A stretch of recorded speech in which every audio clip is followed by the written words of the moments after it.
If you were planning to visit a national park this week, the looming government shutdown may change those plans. I'm Blake Gully. I'll have the latest on what that could mean coming up.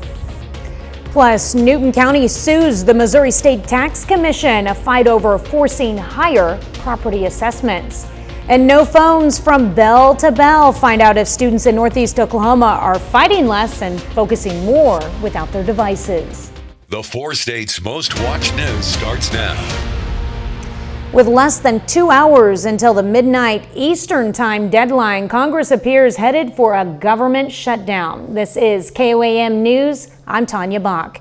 Republicans want a 7-week extension, but Democrats are holding out for health care subsidies. While essential services like the military will continue, thousands of federal workers could be furloughed. KOAM's Blake Gully shows us how this political standoff could affect the 4 states.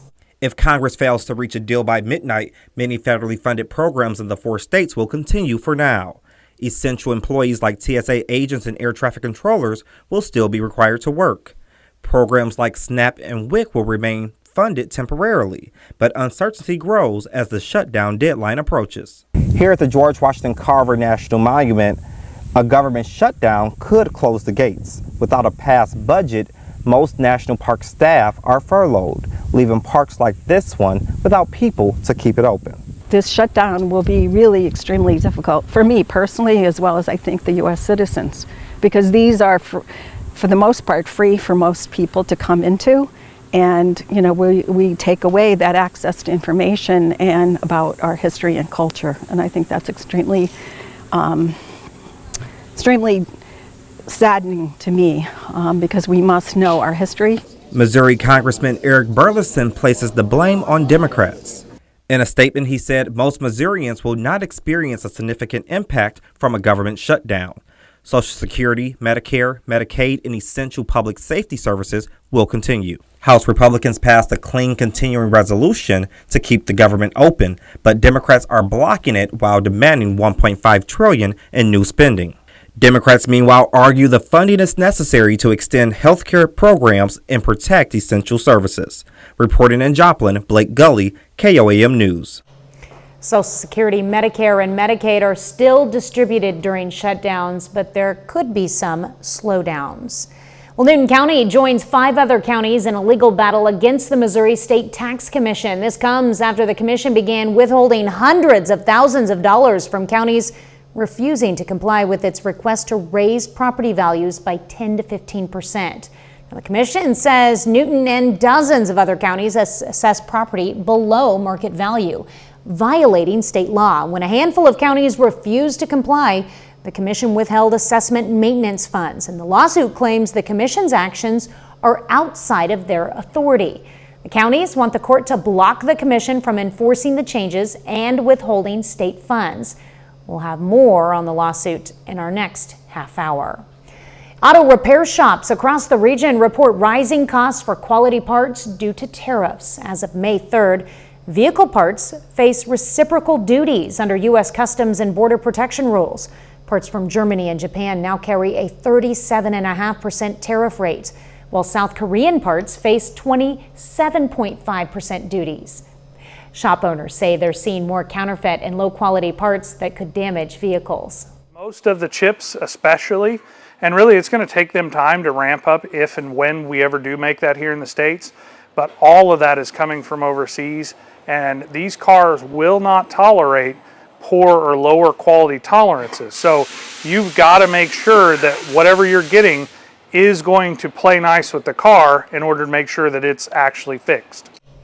Atwood warns customers about counterfeit parts appearing in legitimate packaging. He says the shortage and higher prices create opportunities for fake parts to enter the market. Congress.gov reports the U.S. imported 8.1 million vehicles worth $249.1 billion in 2024, with most coming from Mexico, the European Union, Japan, South Korea, and Canada. Meteorologist Lindsay Gaffney joins us now with a first look at weather. Temperatures are already dropping down into the upper 60s, though we'll hit the low 60s tonight.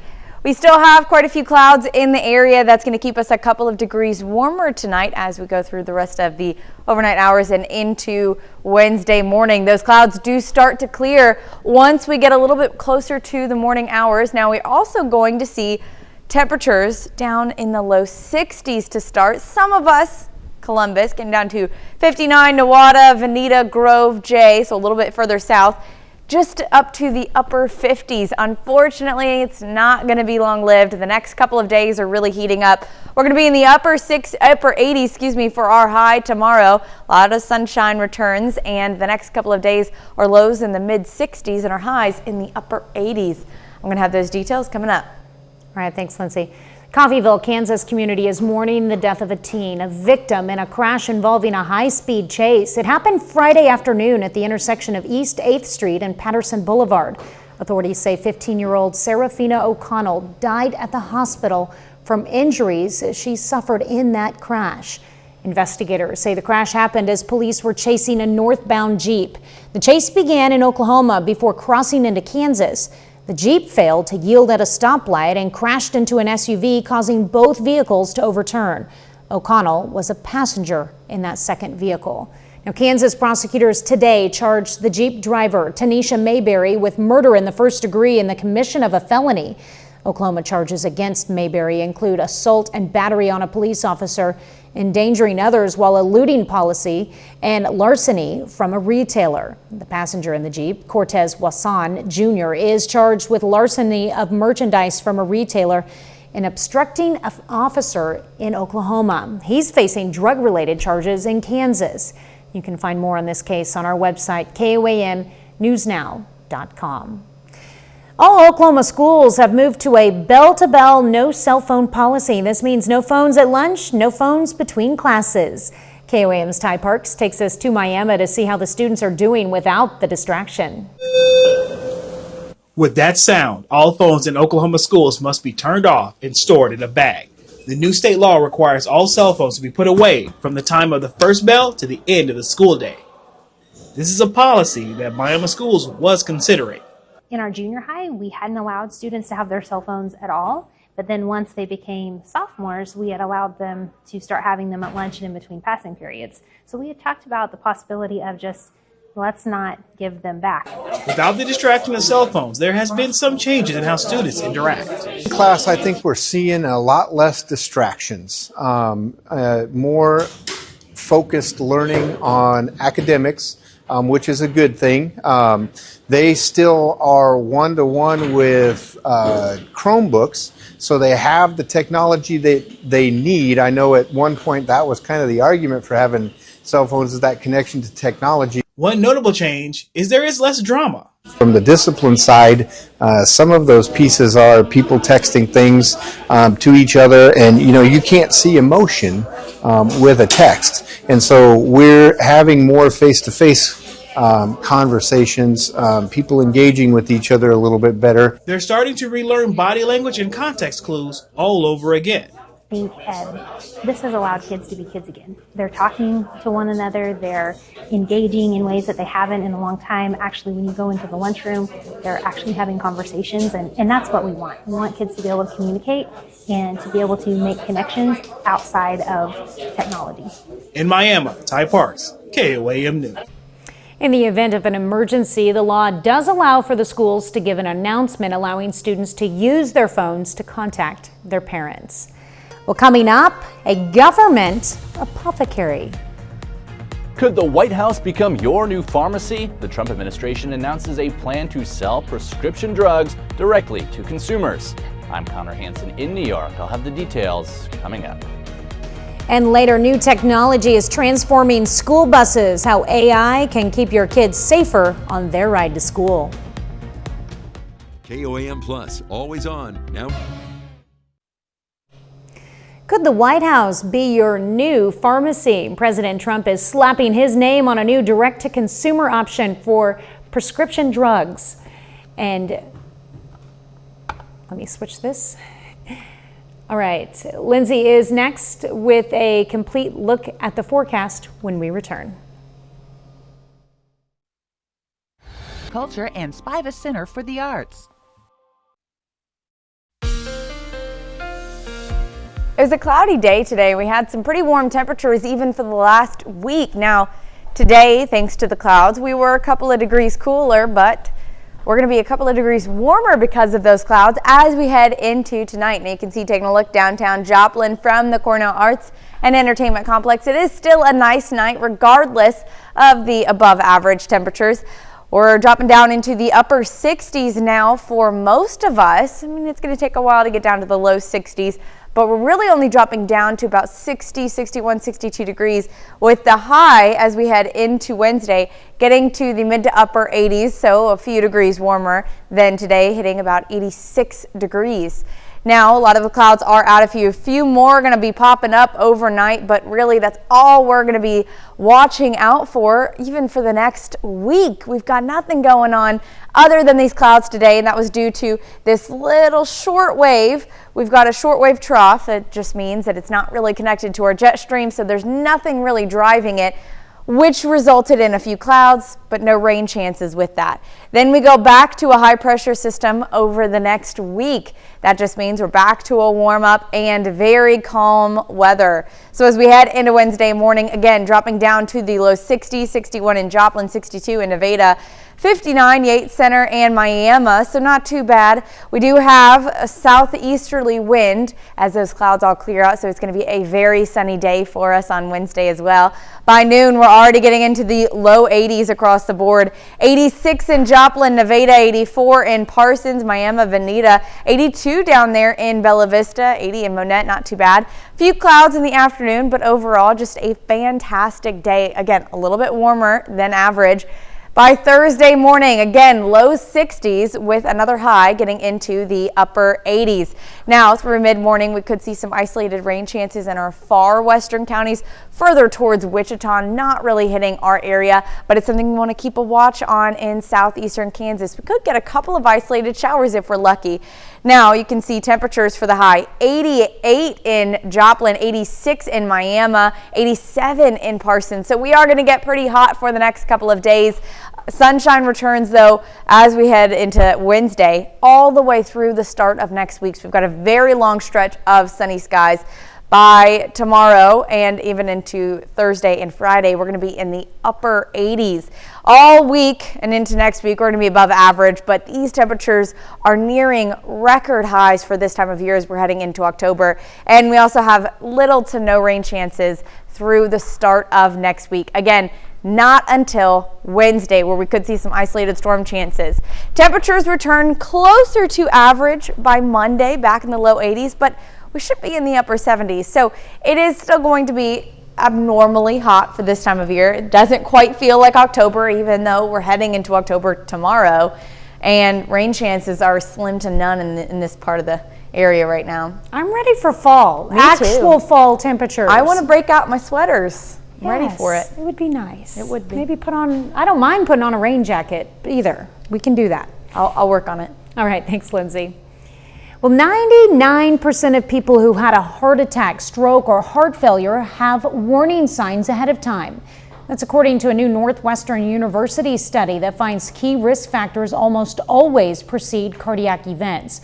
Those risk factors include high blood pressure, cholesterol, glucose, or a history of smoking. Now, these findings challenge the idea that heart attacks and strokes often happen without warning. Many people in their 50s and 60s show signs they're addicted to ultra-processed foods. Researchers at the University of Michigan study found 1 in 5 women and 1 in 10 men in Generation X are hooked on sweets, fast food, or sugary drinks. Studies link eating ultra-processed foods regularly to increased risk of health issues like cardiovascular disease, cancer, obesity, and diabetes. Well, coming up next, it's Lemonade Day in Girard. In Girard, young entrepreneurs showcase their lemonade stands. I'm Kenny Foreman, and I'll have more on that coming up.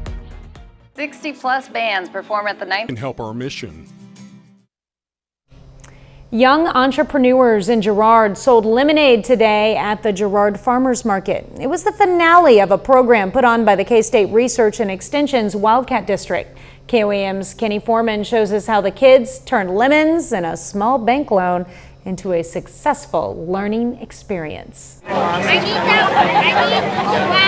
It's Lemonade Day in Girard, Kansas. Over the course of the past month, 13 students from 4th through 6th grade received weekly lessons in entrepreneurship and are putting their skills to the test. We have pretty much let the kids design their own businesses. We've gave them some ideas, but pretty much everybody out here tonight has developed their own business plan, their own stands, and different stuff they want to sell through their stands to make money. With the help of their parents, the kids were able to build their own lemonade stands and add their own input. Girard resident Doug Graham enjoyed watching his daughter Ellie get creative. She also really got excited about putting her little magical twist on it. So for her, she has come up with, as her kind of her gimmick or thing that sets her apart, she has a color-changing potion and magic wand. So you can get your normal lemonade for $1, or if you pay another 75 cents, you get a little magic color-changing kit. Bringing each lemonade stand to life did not happen overnight. Through a partnership with GN Bank, each entrepreneur took out a loan of $25 to fund their stand with the expectation that they would pay it back. For Wildcat District Agent Julie Beeman, not only is it a learning experience for the kids, it's rewarding to see the community come together. This is exciting to see the younger kids get engaged and will hopefully help build that program and help with economic development in the community in the future. So it's just really exciting to see how this community will support kids at this age and then continue to support them as they grow up. In Girard, Kenny Foreman, KOAM News. K-State hosts a youth entrepreneurship challenge at the high school level each year. Beeman hopes to see the kids participate in the future. Coming up next, the Joplin Public Library's Adulting 101 series tackles college admissions. Get ready. If you're within a 60-mile Four state teams get answers to their biggest college questions. The Joplin Public Library hosted Adulting 101 College Admissions. Tonight's program gave young people a chance to ask big questions and get expert guidance on their college journey. Missouri Southern's admissions counselor helped teens navigate the college enrollment process, essay writing, financial aid options, and choosing a major. So affordability is a big one right now. A lot of our students are looking to graduate debt-free. So they want to know what base tuition is, as well as then scholarships and grants they can get on top of that. We hear a lot as well about being career ready, making sure that they're actually learning the skills they need to go out and get a job, especially if the job market is getting more difficult to break into. The Adulting 101 series was created by the Next Gen Teen Library Council to help local students prepare for life after high school. It's free for students grades 6 through 12. The next session on October 21st covers healthy relationships. 30 more minutes of news, weather, and sports coming your way. The federal government is expected to run out of money at midnight unless Republicans and Democrats make a deal. I'm Rebecca Castor with the latest just ahead. And Newton County fights back with a lawsuit to stop property value increases up to 15%. Buy one, get one free offer goes away. You're watching the 4 states' most watched news. This is KOAM News at 9 on Fox 14. I'm Tanya Bach. A government shutdown looks inevitable at this point, with both sides unwilling to budge before tonight's midnight Eastern time deadline. Now, President Trump is threatening to cut more federal workers, and this could force Democrats to pass the GOP spending bill. Fox News correspondent Rebecca Castor has the latest from Washington. The bill, upon reconsideration, is not passed.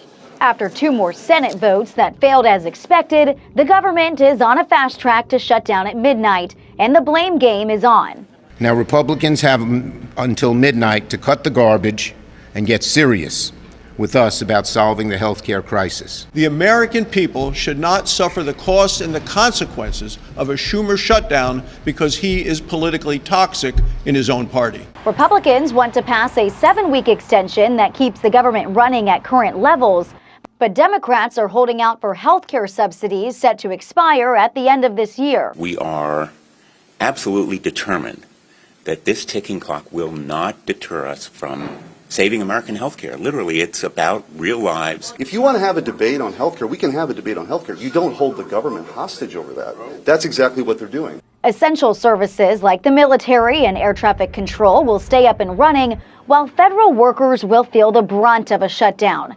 Thousands could be furloughed, and President Trump is warning they may not have a job when the government reopens. We can do things during the shutdown that are irreversible, that are bad for them and irreversible by them, like cutting vast numbers of people out, cutting things that they like, cutting programs that they like. Trump admitted himself that he is using Americans as political pawns. Social Security, Medicare, and Medicaid are still distributed during shutdowns, but there could be some slowdowns. In Washington, Rebecca Castor, Fox News. Well, here in the 4 states, the government shutdown could close the gates at National Historic Sites and Parks and furlough the staff who keep them running. That means no tours, no programs, and limited access to the history these sites preserve.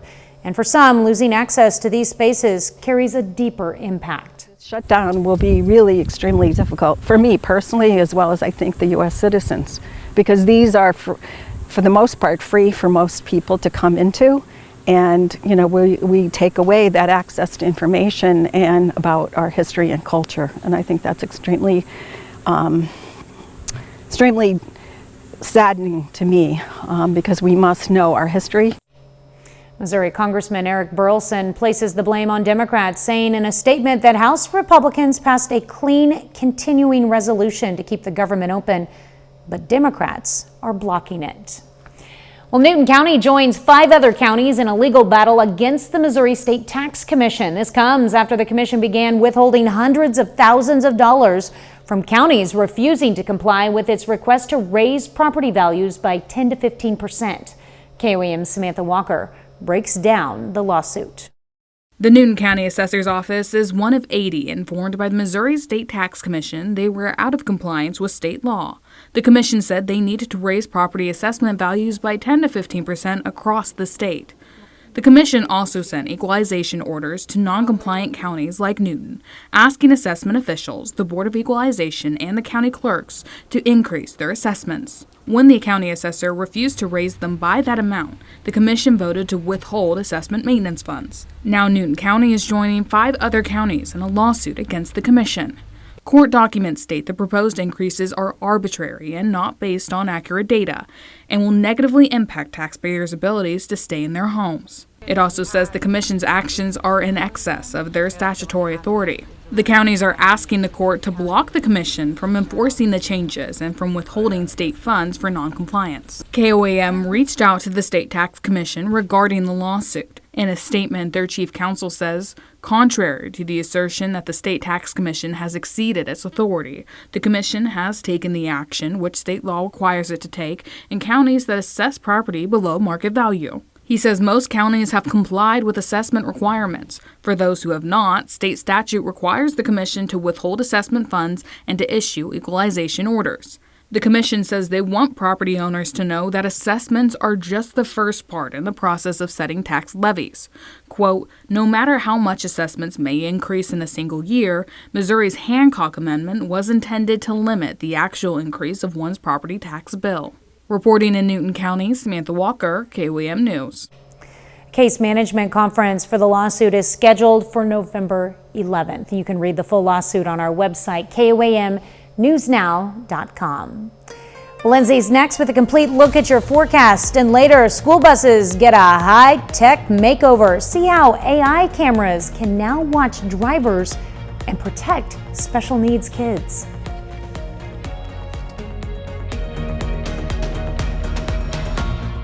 Few years, we've redefined Center for the Arts.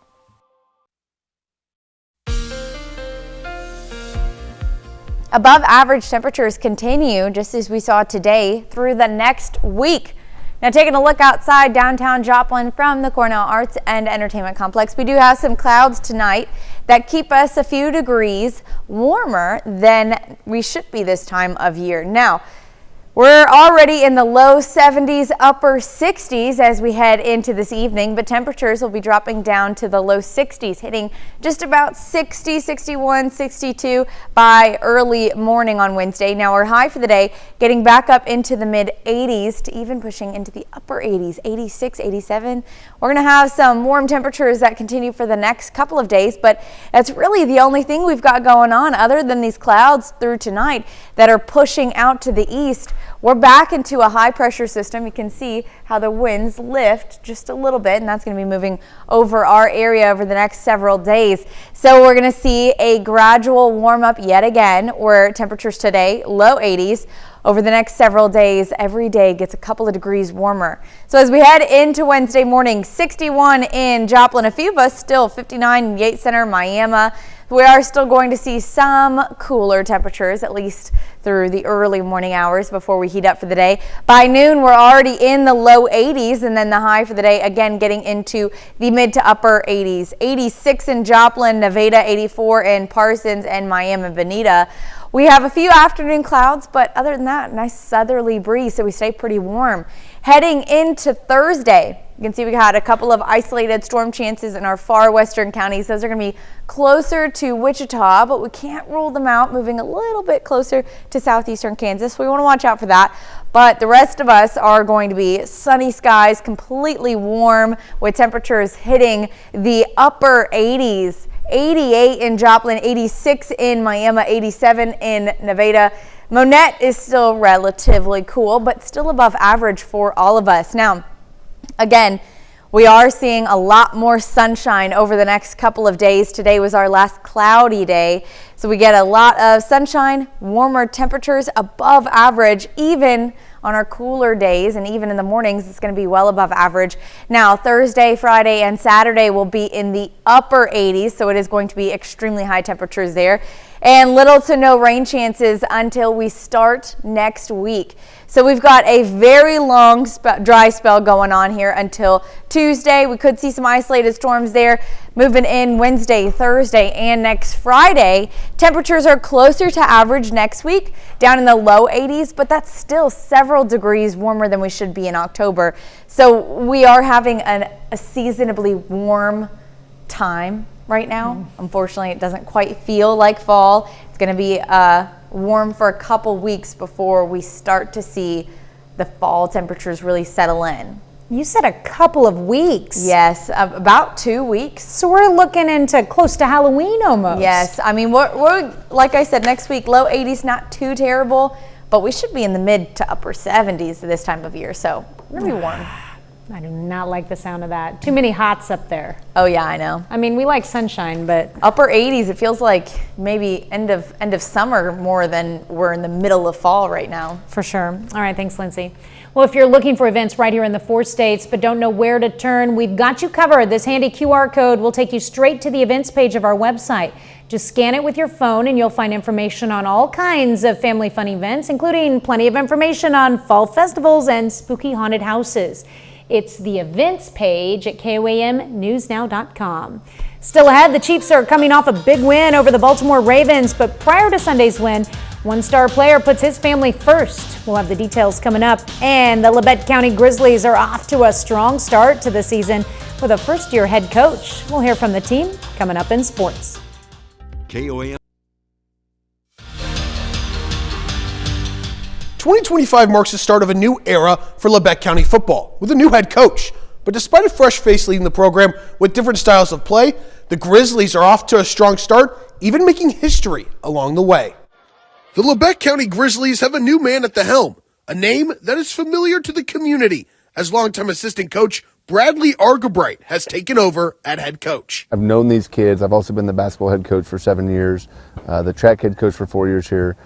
So I've known these kids, and that was just an easy transition coming into football. So I've done the offense in the past, and I'm still doing the offense now for this team. So, it was an easy adjustment. The kids were excited. All those relationships were there, so it was just a very smooth transition. It was pretty easy getting transition to him. Everybody loves him. He's been here. He's been assistant there for a while in football, so if you've been around football, you've known him. So I think it was pretty easy, yeah. He just has a really good relationship with all 18 of us, all of the younger guys too. I mean, we all have him in PE, all of his classes. I mean, he's just super energetic. I love him. He's always here in practice. He always brings energy. He's never a dull moment with Auger Bright. I love him. The start of this new chapter in Grizzlies football has been met with success, as Lebec County is off to their best start in over 2 decades, with a 3-1 record highlighted by their first ever win over Pittsburgh High. I'm excited for the kids. I'm excited for the community right now.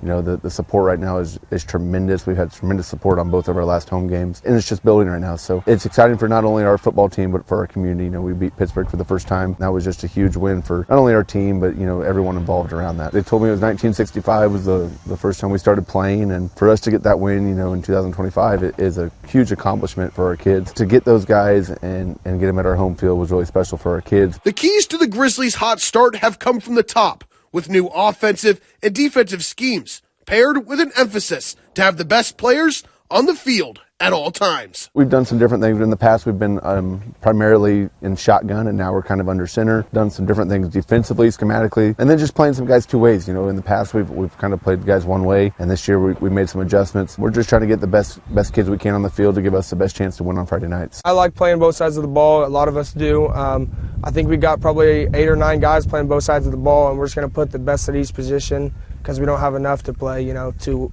only 1 way. So I like going to platoon. I love the new defensive line scheme. I love that. I love having 1 extra guy. It makes it so much easier. The under center, I love just pounding the ball and then making teams honor the pass. I mean, yeah, they got to load the box in and then stop the run, but then eventually we're going to throw it over you. Lebec County returns to Lucas Field this Friday as the Grizzlies take on the Tigers of Fort Scott. Kickoff at 7 p.m. from Altamont. The Kansas City Chiefs are coming off a big win over the Baltimore Ravens on Sunday. And while it was a fun day for the team and fans, it was also emotional for star defensive tackle Chris Jones. On Saturday, Jones popped up on the injury report with a non-injury related personal matter as he traveled to Mississippi to attend his aunt's funeral. Jones didn't arrive in KC until 2:40 Sunday afternoon, 45 minutes before kickoff. But despite missing warm-ups, he was introduced as a defensive starter and played over 65% of the defensive snaps in the win. After the game, Jones spoke about the importance of playing in the game and feeling the love from his teammates along with Chiefs Kingdom. I mean, it's tough. Anytime you lose a loved one or someone you love and cherish and care about, it's emotional. Emotions are everywhere. It's tough. But, you know, being around good energy, good people, it makes you feel good. Early on in the game, you kind of wear heavy on your shoulders, but, you know, football is my escape, where I can escape from the reality of what's really going on and just have fun, being like a kid in the backyard playing football again. Being able to feel the fun, feel the love, the energy in Arrowhead Stadium, my brothers, the fans. So, you know, I wanted to get away from the sentimental part of it and just have fun. We were praying for Chris, and we love him, and we're just happy to have him here, and so that we can be his brothers and support him. And I think it made guys step up and want to play even harder for him because for him to want to be back here with us and at times that he's in right now, it speaks to the brotherhood that we have in the locker room. At the collegiate level, Pitt State is coming off their 3rd straight win, defeating Emporia State on the road. And after a big performance against the Hornets on Saturday, one Gorillas running back received weekly honors. Redshirt senior running back Cleo Chandler Jr. has been named the MIAA Offensive Player of the Week after a monster game against Emporia State. Chandler rushed for a career-high 169 yards and 2 touchdowns on the day, including a 68-yard house call on the opening drive. He averaged 13 yards per carry as the Gorillas finished with 388 total yards on the ground. But Cleo Chandler wasn't the only Pitt State star to receive recognition, as cornerback Jalen Fuchsa was named the Conference Special Teams Player of the Week. Fuchsa returned 3 kickoffs on Saturday for an average of over 41 yards per return, highlighted by a 57 and a 43-yard return. The redshirt senior leads the MIAA in kickoff return average this season. That's it for your sports. We're back with more after the break.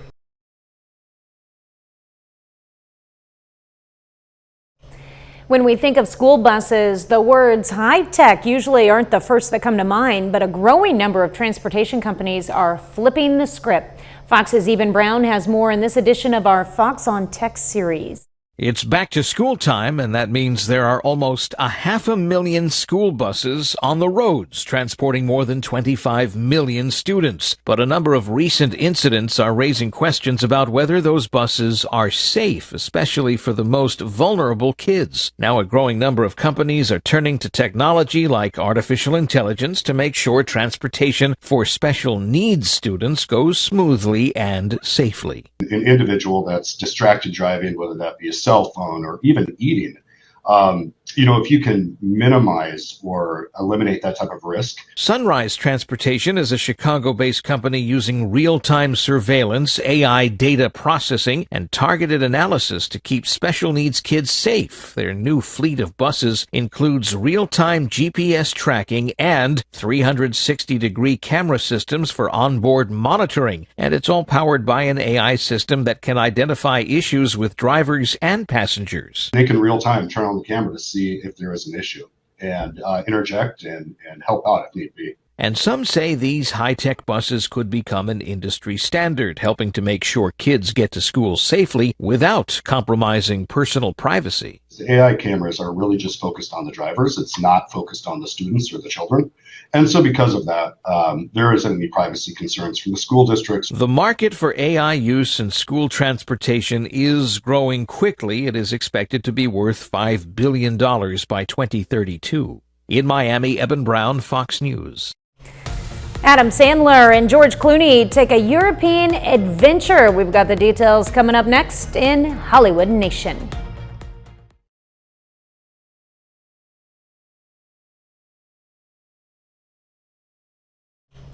George Clooney's star-studded adventure and Doja Cat's global takeover. Fox's Ashley Dvorkin has those stories and more in today's Hollywood Nation. Jay Kelly, so handsome. Clooney takes on Europe, Thompson investigates, and Doja Cat goes global in the Hollywood Nation. Doja Cat is expanding her Tour Ma Vie World Tour. The run kicks off November 18th in Auckland, New Zealand, with 2025 shows across Australia and Asia. The singer has now added 2026 dates for North America, Latin America, the UK, and Europe. The tour supports her 5th album, V, available now. 2 bodies and a disappeared child. Emma Thompson and Ruth Wilson team up in today's first looks. The trailer for the mystery series Down Cemetery Road features Thompson as a private investigator and Wilson as a woman determined to uncover a deadly conspiracy after a house explosion leads to a girl's disappearance. The drama premieres October 29th on Apple TV+. You're up there, you're down here, you're in here. We did this together. George Clooney and Adam Sandler embark on a European adventure in the trailer for Jay Kelly. The comedy drama follows Clooney as a famous movie star and Sandler as his devoted manager, traveling across Europe while confronting past choices, strained relationships, and their legacies.